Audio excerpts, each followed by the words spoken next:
আসলে বিজাতিরা তাদের চিন্তাধারা কেমন, আমাদের চিন্তাধারা কেমন?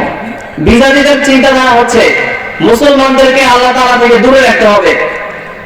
সেই জন্য তারা পায়তারা করতেছে যে কোনো ভাবে ইনকাম সোর্সের ভিতরে, ব্যবসা বাণিজ্যের ভিতরে যদি তাদের হারামটাকে যদি আমরা ঢুকিয়ে দিতে পারি তাহলে আমরা সাকসেস, এবং তারা তাদের দাবিতে তারা সাকসেস।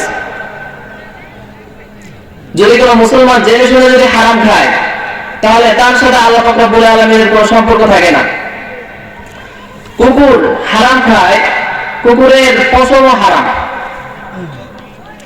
হুজুর পাক সাল্লাল্লাহু আলাইহি সাল্লাম একদিন ঘর থেকে বের হচ্ছে, বের হয়ে দেখে জিবরাইল আলাইহিস সালাম দাঁড়ানো। হুজুর পাক সাল্লাল্লাহু আলাইহি সাল্লাম জিজ্ঞেস করলেন, জিবরাইল ভিতরে আসো না কেন? জিবরাইল আলাইহিস সালাম বলেন, ইয়া রাসূলুল্লাহ, আপনার ঘরে হয়তোবা নাপাক কোনো জিনিস আছে। হুজুর পাক সাল্লাল্লাহু আলাইহি সাল্লাম সঙ্গে সঙ্গে জিজ্ঞেস করলেন, হে আয়েশা, ভিতরে কি কোনো নাপাক কোনো বস্তু তোমার ভিতরে কি ঘরে কি কেউ আসছিল? হযরত আয়েশা রাদিয়াল্লাহু তাআলা আনহা বলল, হে রাসূল, আপনার নাতি একটা কুকুরের বাচ্চাকে টানতে টানতে ঘরের ভিতরে নিয়ে চলে এসেছে। সেই বাচ্চাটার সাথে দীর্ঘক্ষণ খেলা করেছে, হয়তোবা তারই কোনো নাপাক বস্তু রুমের ভিতরে পড়ে গিয়েছে।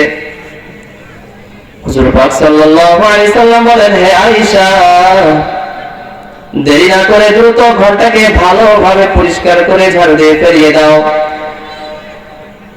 কেননা জিবরাইল আলাইহিস সালাম অনেকক্ষণ যাবত বাইরে দাঁড়ানো। নাপাক বস্তু ঘরের ভিতরে থাকার কারণে জিবরাইল ঘরে প্রবেশ করে না। হুজুর পাক সাল্লাল্লাহু আলাইহি সাল্লামের হাদিস, লা তাদখুলুল জান্নাতা লা তাদখুলুদ দার, যে ওই ঘরে রহমতের ফেরেশতা প্রবেশ করে না যে ঘরে কুকুর এবং জিনের ছবি থাকে। সে যেটা যারই ছবি হোক, আমার বাচ্চার ছবি আমি ঘরে টাঙিয়ে রেখেছি, কুকুর তো হিসাব পড়ে, এই সমস্ত জিনিস করলেও তো রহমতের ফেরেশতা প্রবেশ করে না। এই জন্য মুসলমানের জন্য সর্বপ্রথম যে কাজটা, সেই কাজটা হচ্ছে হালাল রিজিক অন্বেষণ করা। আমার আল্লাহ রাব্বুল আলামিন বলেন, ওয়া মা মিন দাবাতিন ফিল আরদি ইল্লা আলাল্লাহি রিজকুহা, পৃথিবীতে বিচরণশীল যত ধরনের প্রাণী রয়েছে সমস্ত প্রাণীর রিজিকের দায়িত্ব আমি আল্লাহ নিয়েছি।